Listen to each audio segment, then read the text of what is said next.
Okay, welcome everybody. It's 3 o'clock. Welcome to the Department of Geography Colloquium series for the spring 2021 semester. This will be our fifth talk of the series, and it is our distinct pleasure to have Dr. Eugenio Arima with us today from the University of Texas at Austin. Give you a little background about Dr. Arima. He holds a Bachelor's of Science in Agricultural Sciences from the Federal University of Brasilia, 1991, a Master's of Science in Agricultural Economics, 1997 from Penn State University, and a PhD in Geography from Michigan State University in 2005. He currently is Associate Professor at the University of Texas at Austin in the Department of Geography and the Environment, and it has an affiliated position as well with the Long Institute of Latin American Studies. And he is a professor. He uses mixed methods in his research. He does spatial econometrics, spatial statistics, geographic information systems, remote sensing, field survey methods, quite data intensive researcher. And it is our pleasure to have him here today. And again, thank you for agreeing to do a talk. And we know it's cold in Texas. And we're lucky he has power today to be able to be with us. Take her away, Dr. Arima. Thank you. Thank you, Mark. Thank you very much, Tim. It's a pleasure to be here, and thanks to the Colloquium Committee for the invitation to present at your Geography Colloquium series. So we're restricted in terms of time here, so we'll jump in directly into the presentation. Today I'm going to talk about the impact of trade agreements on land change in Brazil's Amazonia. And in particular, I will address the recently approved, but yet to be rectified by members countries, the free trade agreement between the European Union and Mercosur, or if you speak Portuguese, Mercosul. And before I start, I would like to recognize that although I'm in the title here, this is a joint project with a bunch of people from Brazil, from Purdue University that ran the computable general equilibrium model that I will show in a minute, as well as people in Europe that collected data for this project from the Fern Institute. And this talk has two major parts. The first one, I will talk about what are the impacts of this trade agreement. And there are three take-home messages here that I want you guys to think about. The first is, according to our modeling effort, this free trade agreement may not be directly cause too much deforestation, but it will probably reinforce the incredible inertial growth of agribusiness in Brazil. And the second part of my talk, I will focus on policies. With this trade agreement, if policies were working, I think it would be, potentially a good win-win situation where you would have increase in welfare, increase in income, and with very low deforestation. But as probably you're all familiar, policies that were effective in controlling deforestation in the past decade are losing their efficacy. So I'm going to show some data on that as well.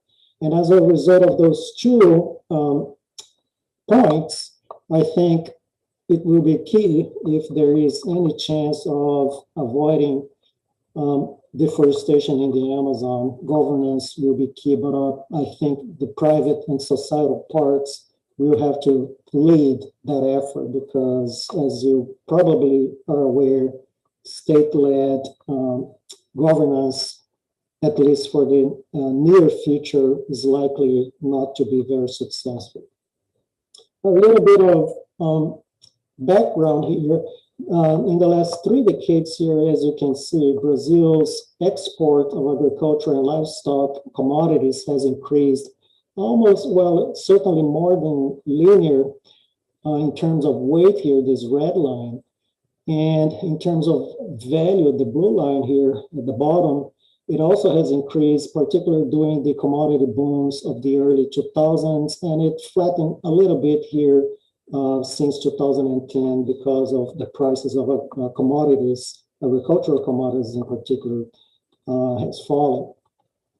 And so, and if you look at the share or the amount of contribution of the Amazon to those exports, take beef, for example, I don't have more updated values here, but it seems like it has followed the overall trend here for Brazil. So if you look at the magenta color here, this is rest of Brazil in the origin.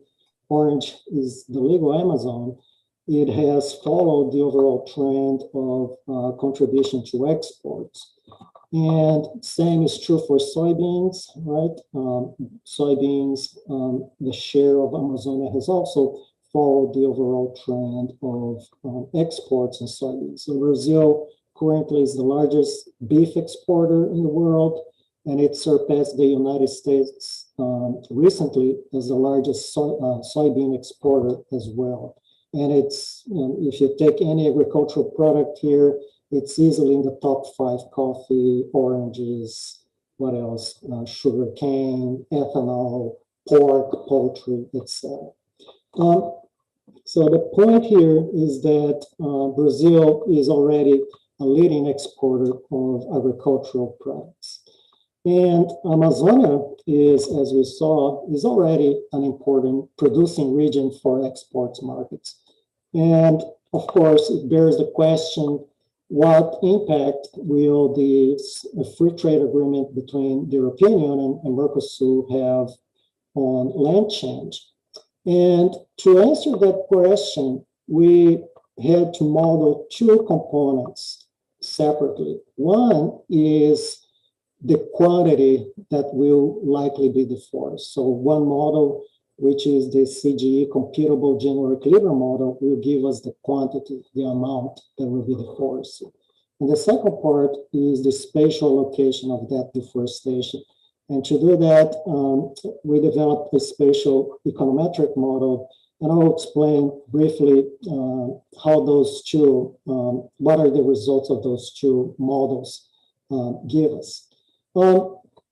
So a little bit of theory here. If we think about what are the effects of trade liberalization on land, there are a few pathways in which we could increase deforestation. For example, increases in relative prices of agricultural goods because of more demand, for example, will increase land values.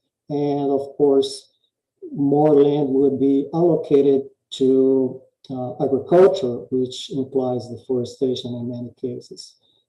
Trade may also reduce imported agricultural inputs. For example, fertilizers is a good example. Machinery, it's all imported in Brazil, as well as cheaper capital in general. That may lead to not only lower costs of production, but also greater agricultural productivity, higher yields, and that can lead to more deforestation. If you think about it, some people believe that higher yields may reduce deforestation, but there is another pathway called Jevons paradox, in which actually we might have higher deforestation because of lower prices, increased demand for products, and therefore production overall increases. It also may lower the marginal costs of agricultural land conversion. This is what is known as the cheaper chainsaw hypothesis. It may drive deforestation through increased local demand for agricultural products, for example, through increased welfare from trade, because trade I will not show here today, but the results of our model show that in general, there is an increase in welfare from this particular free trade agreement, which may lead to higher consumption. And of course, those are very complicated pathways. There are lots of caveats. The effect may depend on whether the country is food importing or exporting, the level of protection prior to the free trade agreement, the relative prices of factor of productions like capital, labor, etc. So there are a bunch of things here that are quite complicated. And that's one of the reasons why we opted to use a computable general equilibrium model. And in particular, there is this model called GTAP Bio that was developed by Purdue University folks. And briefly, a computable general equilibrium model represents, and this one in particular represents the world economy with high emphasis in the agricultural sector. But it represents the whole world economy through a bunch of equations. And the novelty of the GTAP Bio, as I said, it focuses the details of the equations and the inputs and outputs on the agricultural sector, but also on the natural system. So out of this model, we get not only the amount of trade, imports and exports that will come out of that trade agreement, but also what is the impact on land. And here we get only numbers, right? How many hectares of croplands, extra additional cropland we will have, for example. Okay, so this is a brief explanation, but if you're interested, you can Google for certain computable general equilibrium models, and you will find more information. And I have some references of this particular model if you're interested as well. So send me an email if you're interested. And for this simulation, we evaluated 6 scenarios. One, here on the columns, we have what is we call scenarios 1 and 2 here, 1.1 and 1.2 with double cropping, and 1.3 with single cropping. But also the way the model treats deforestation, it uses elasticity coefficient that translates increase in production to deforestation. So there are 2 parameters here that we model, one with where governance is working. For example, this would be the low deforestation scenario, and one where it's not working, and that would be the high deforestation scenario. And also here on the row, we have also simulations using different trade elasticities. These are called Armington elasticities, and the new study suggests that we should adopt higher trade elasticities. Essentially, it says that these elasticities control how easy it is for countries to switch trading partners depending on the prices of agricultural products. And the evidence suggests that, at least for agricultural products, it's pretty easy for China, for example, to stop purchasing soybeans from the United States and switch to Brazil. So that's what these high trade elasticities mean, that it's easier for countries to switch to different trading partners. So we have these 6 scenarios here. I will concentrate on these, the last one here, S23, because it's the worst case scenario. This is a quick explanation on how we did it. Essentially, we run a baseline model with the current tariffs and quotas, and then run another model with all the new tariffs and quotas according to the free trade agreement, and then compare the 2 and see what is the difference between those 2. So a brief overview here of some of those major changes, in particular in the agricultural sector. For example, there will be no export tax on soybeans to the European Union and vice versa, for that matter, for all oil seeds. The European Union will eliminate import tariffs on ethanol, mostly for chemical use, and a smaller amount for fuel. And it will reduce import tariffs on pork, eliminate import tariffs on poultry, although there will be a quota that will be introduced that will be beyond which exports will be taxed. Imports will be taxed, sorry. And so as you can see, others here, EU will eliminate tariffs for sugar from Brazil up to 180 tons. And but out of quota, we'll still have to pay taxes.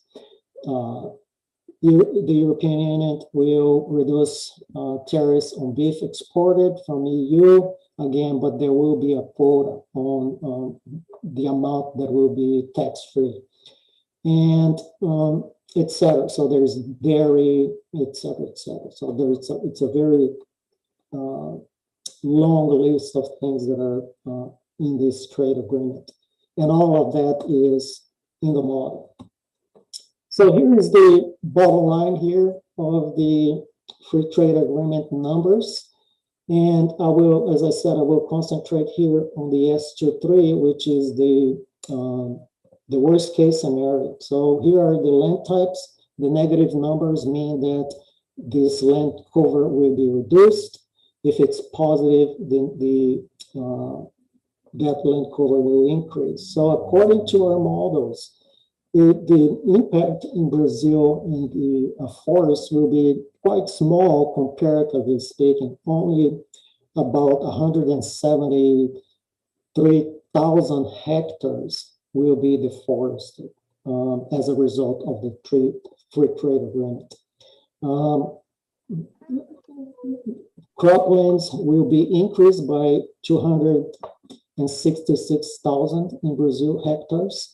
And a lot of it will be actually conversion of pastures to cropland. So there is this pathway in which pastures are converted to croplands and probably pastures converted to forests as well as an indirect mechanism. So in the end, it's not a big impact on land change.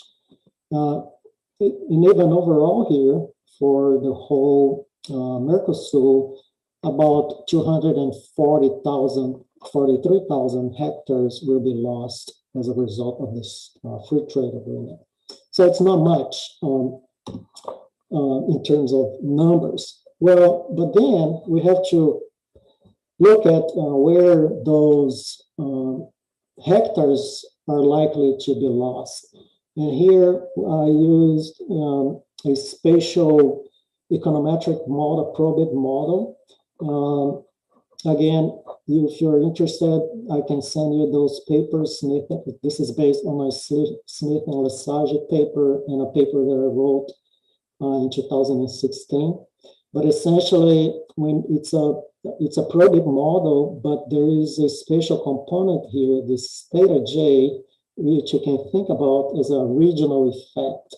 And this regional effect is a spatial linear combination of the neighboring regions. Okay, so the spatial effect is by region, not by the pixel, neighboring pixel itself, but by a group of pixels. And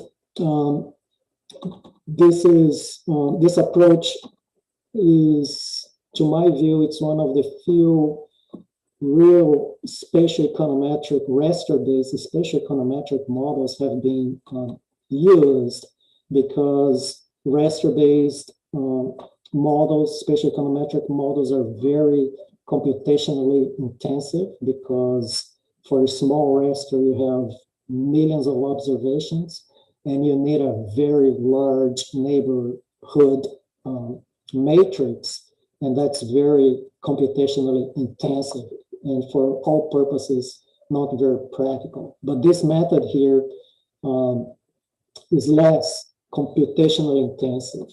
And although it took almost 60 hours to finish the processing. So with the usual explanatory variable, distance variables to the forested areas, paved roads, etc., some biophysical control variables, the amount of rainfall, soils, but also the legal status of the area, whether it's an indigenous area, a conservation unit, either state or federal, full protection or sustainable use, and also settlement projects. I will not show you the regression results, but I will show you the, so the output of this spatial econometric model is a map with probabilities.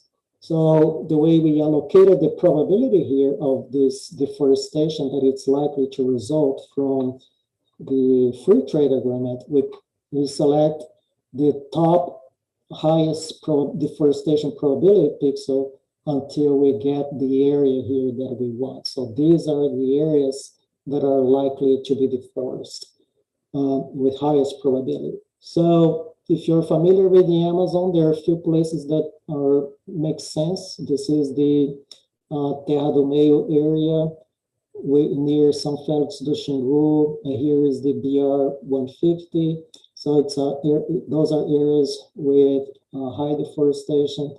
More recently, lots of deforestation in the state of Rondônia as well. So that's picked here in the state of Mato Grosso. And also some new frontiers here that are where deforestation now is spreading. So these are frontier areas. And if you look, for example, this is a zoom in into this Terra do Meio area. You will see that the deforestation frontier is very close to several indigenous lands. Those are TI here are terra indigenous or indigenous lands. So all these areas here are indigenous lands, and they are being threatened by this expanding frontier here. There are a few national parks as well. Here is the BR 163, one important corridor for soy exports. And these are all areas that are likely to be threatened by deforestation. Same here for Rondônia, lots and lots of indigenous lands that are likely to be under pressure from these frontiers.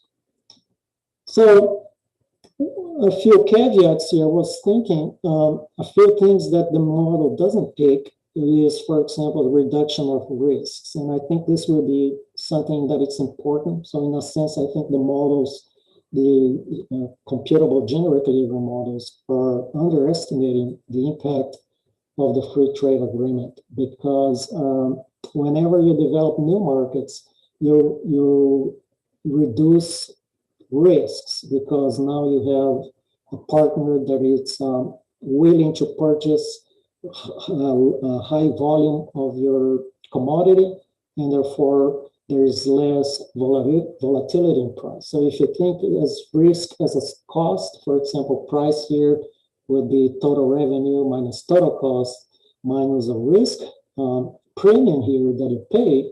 Well, if we reduce those risks, we will be increasing profits, and of course that we will be encouraging more land change. So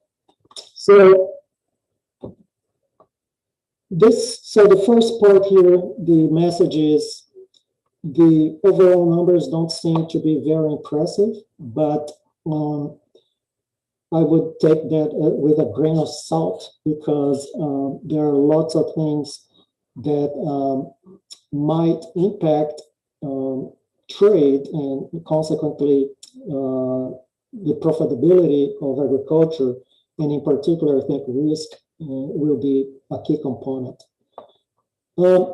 So what is Brazil prepared to deal with more land changing, in particular deforestation in the Amazon? Well, this is the second part of the presentation. If you look at, so these bars here are deforestation rates, annual deforestation rates. So it was very high up to 2004. You can see deforestation rates were above 25,000, some years 25,000 square kilometers. And then in particular, during the economic stability after Brazil controlled hyperinflation, deforestation rates followed. For example, soybean prices and cattle prices. There is a very good correlation between those two, and also correlated quite well with the agricultural GDP in general. After 2004, after a set of policies were implemented, which I will explain in a minute, this correlation decoupled. In other words, Brazil's GDP started to rise, whereas deforestation plummeted. And that gave hope that, well, Brazil has the best of both worlds, right? We have economic growth here in form of GDP and declining deforestation rates. In the lowest year here, it reached below 5,000 square kilometers per year. So it was phenomenal. And there were two sets of policies. One that was instituted after 2004, and after deforestation increased here in 2008, another set of policies. So, and those are called PPCDAM. It's a program to control and prevent deforestation in the Amazon. And during the first one, after 2004, the main policy here was the expansion of the conservation unit and indigenous land system. So here's the number of conservation units and indigenous lands in the Brazilian Amazon in 2004, and after PPCDAM, all those new protected areas were created. So a substantial amount of new protected areas were created during that period. In the second period, one of the key policies was the embargo of private property areas that were not complying with environmental legislation. So, for example, you would not comply with environmental legislation if you deforested without an official license to deforest.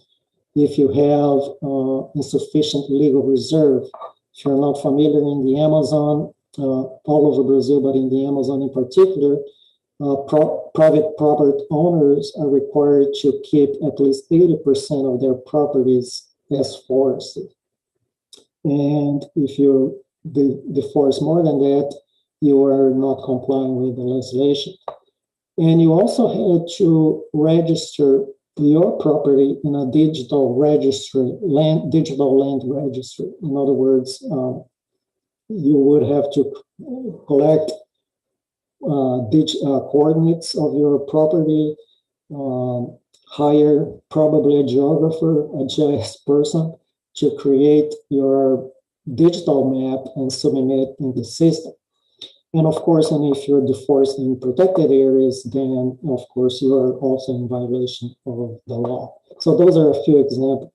And what was interesting here is that if your area is embargoed, you cannot sell products from your land to meat packing plants. For example, if you're raising cattle, you are not allowed to sell. And the idea was, well, let's cripple the ability of those property owners who are not obeying the legislation to do business and force them to comply with environmental legislation. So that was the overall idea. And of course, in parallel, we also had private-led initiatives as the supply chain moratorium. The soy moratorium, for example, is a good example of that.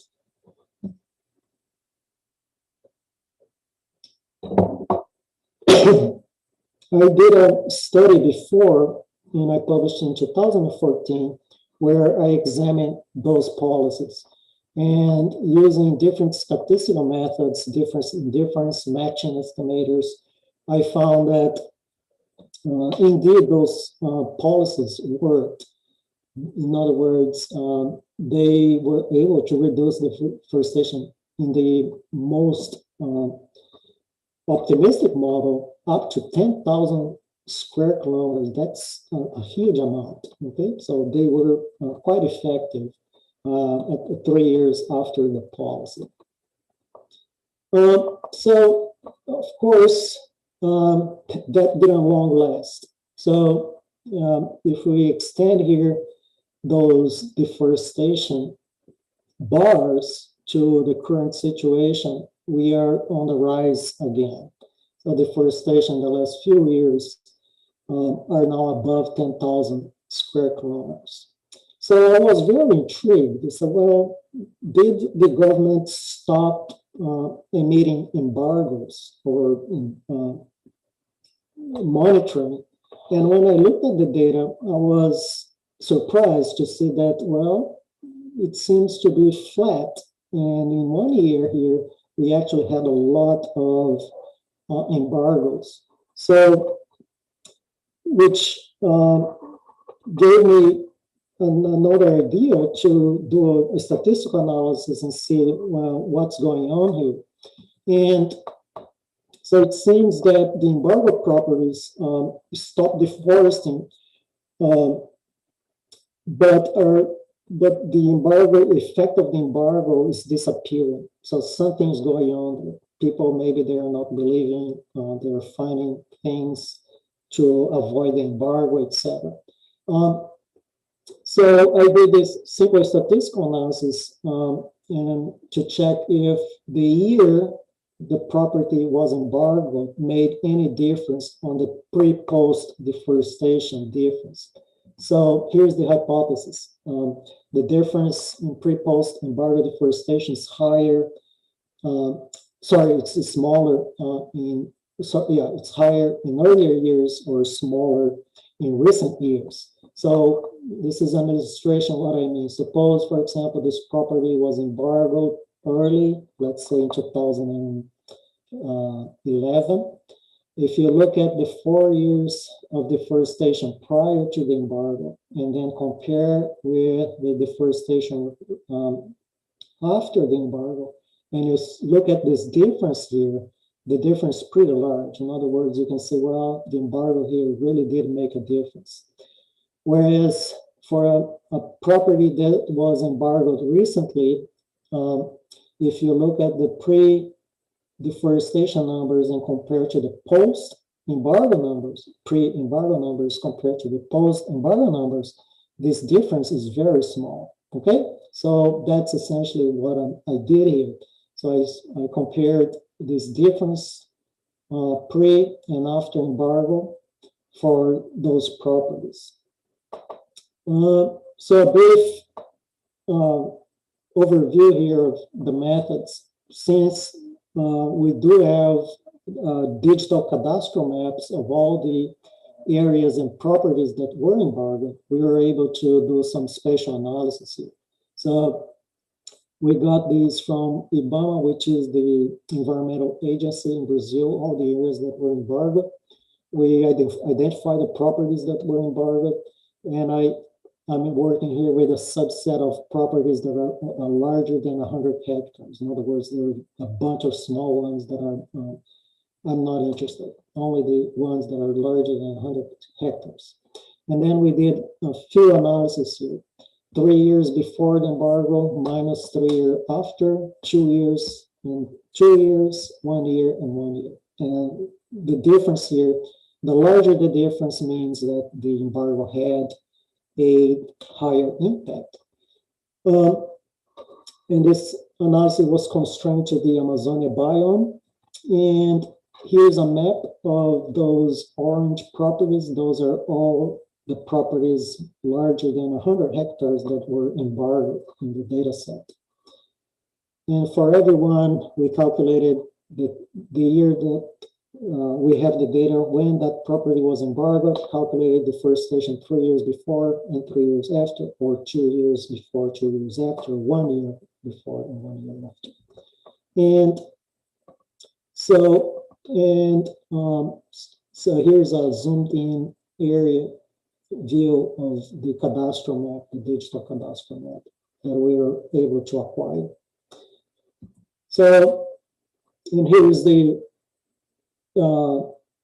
regression that we run. So this is the difference pre and post embargo. And here's the year the property was embargoed. In other words, we want this, the hypothesis is that this coefficient here is negative. In other words, as the year increases, in other words, more recent years, this impact will be smaller. So it's a negative, okay?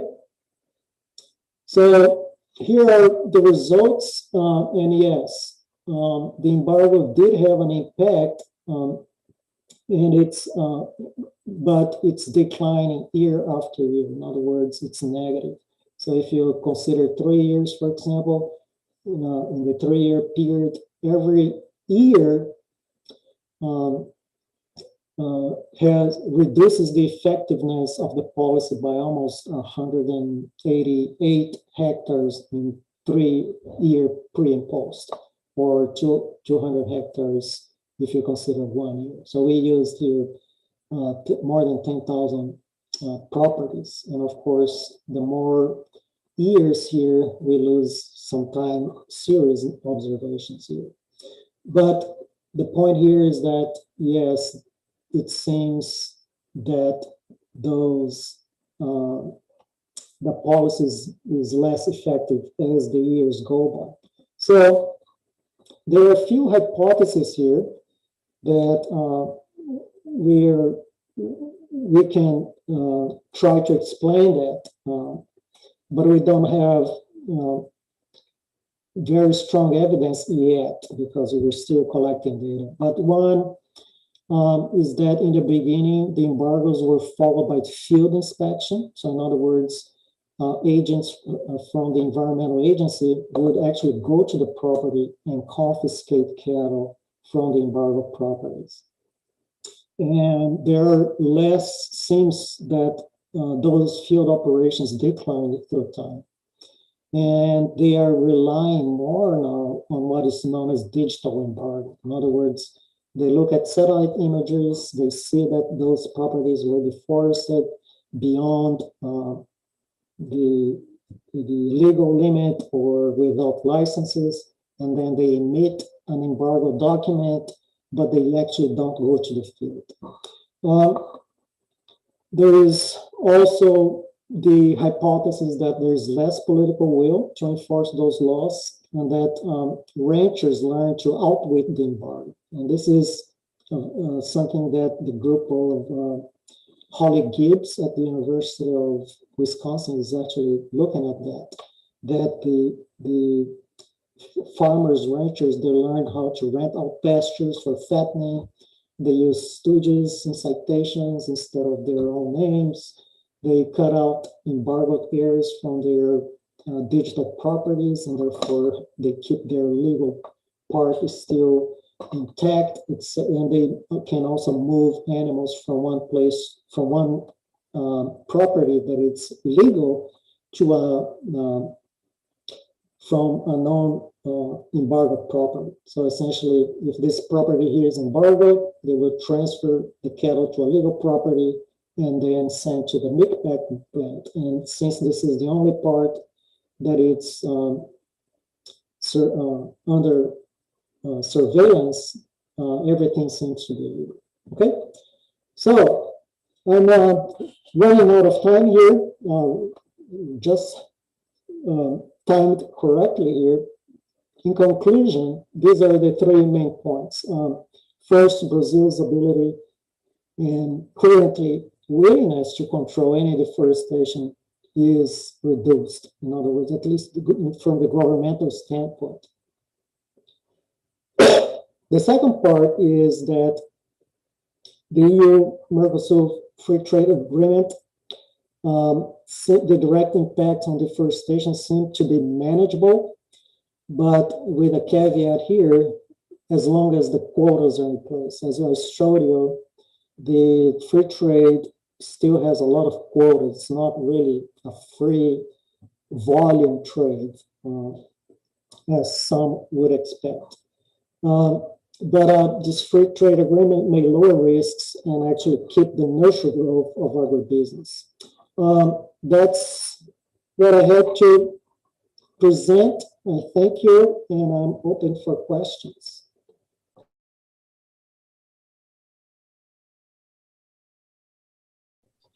Thank you very much, Dr. Eugenio, Arima. We open it up for questions now. Bob, I think, has a question.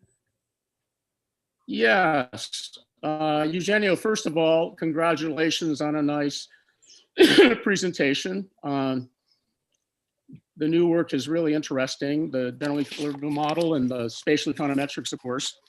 You know, there's a veritable industry among social theorists to criticize models, and the bigger the model, the bigger the criticism. And when I was listening to you, I reminisced about Andrea Cantaneo's modeling. I think it was 2001 in land economics. If I'm not mistaken, that was the first general equilibrium model that was used to analyze Amazonian deforestation. And as I remember, there's some really strange, perverse results. For example, if productivity, in livestock production rose, then there would be more deforestation, not less. That if the currency were devaluated, there would be less deforestation rather than more. And those are somewhat in contradiction to what we might imagine in those situations, which brings me to my question, being the result you got, worst case scenario, 170,000 hectares deforestation. I think that's what the number was about that, which is, what's that, 1,700 square kilometers deforestation. It just, put that in context of what deforestation rates are, it just seems like a drop in the bucket. And I'm wondering if you have any insight into why that number is low, or do you think it's low? Maybe it's not, but it just seemed low. That's a great question. Well, models are, yes, they should always be taken with a grain of salt. But I think the results are, I expected them to be small because there's still lots of quotas in place. So essentially, Brazil, if you look at, I actually have here, well, I don't. But if you look at the trade agreement, the things that will be tax-free will be essentially within the quota that already exists. So there's a quota in place already, and those are taxed correctly. What the free trade agreement will do is not tax the quota, but that quota will be still in place. So if you look at that scenario with quotas in place, it seems likely that the impact will not be as catastrophic as one may think. But it's true. Okay. Models are tricky, and the more complicated the model, the more difficult it is to tease out exactly what's going on. Because this is an equilibrium, you have to search for an equilibrium condition, and there are so many variables that have to be adjusted to reach that equilibrium. So yes, absolutely. Things could go wrong badly.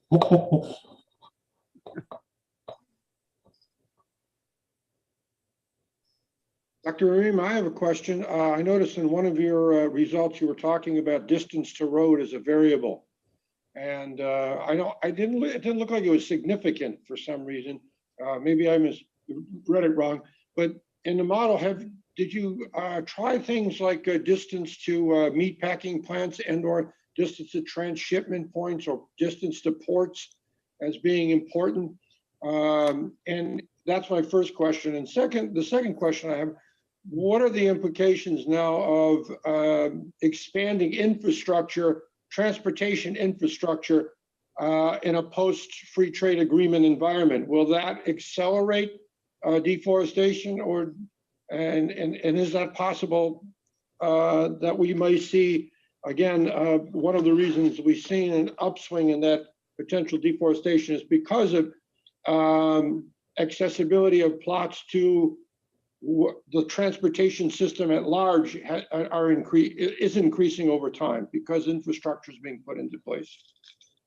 That's a good question. Bob Walker actually might be better able to answer that question than I am. But yes, infrastructure development is key to those exporting industries, and in particular in the Amazon, where transportation costs are pretty high. So whenever you reduce transportation costs, you're essentially increasing the overall agricultural land rent, and therefore it's more profitable to the business. And I actually have a variable that I didn't use in this model, which is the farm gate price of beef or soy, and that in that situation, we would be able to, for example, simulate what would be the impact of new infrastructure development on farm gate prices. I didn't use here because we are not interested in modeling the infrastructure development, but only the probability of deforestation. One advantage of this model here is that it's so good at picking the regional effect that it can pretty much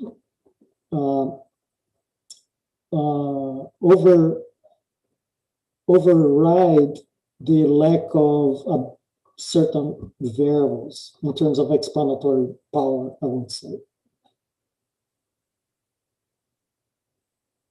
Thank you. Thank you. Hey, Tim, can I ask another question? Absolutely. Absolutely. Eugenio, I thought, yeah, I appreciate your honesty about the policy regime and, painted a fairly dark picture about, the current administration and politics. And I think you were saying that, the only way forward, at least within the short run, is through civil society, political reactions on part of individuals. Is that what you're saying? Or how do we stem the tide of Bolsonaro? That's exactly what I'm saying. And in particular, if you think about in specific about this free trade agreement, Europeans, consumers, they have a lot of saying on what they will allow or not.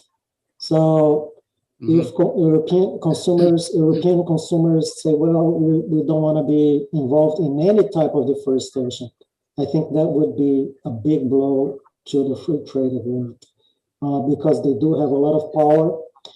And currently, this is a very interesting political alliance because you have the environmentalists who are typically more to the left who are against the free trade agreement, but you have also the far right who is against now globalization in Europe. So you have these two groups that are in complete opposite poles but have the same objective. They are against free trade, which is quite interesting dynamics. But you're absolutely right.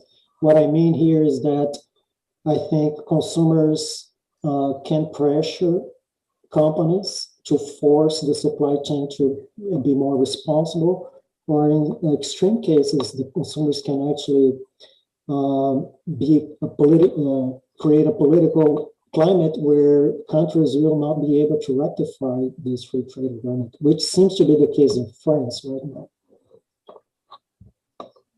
Is there a place for indigenous resistance? Yes, I think especially this document here, this is a document that we worked, and one of these maps here that I showed that certain indigenous lands are under serious threat from deforestation.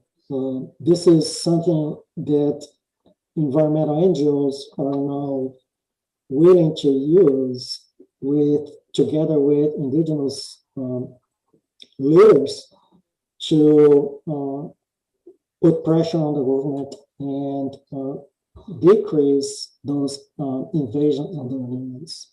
So yes, this is something that they have incredible, could have incredible power as well.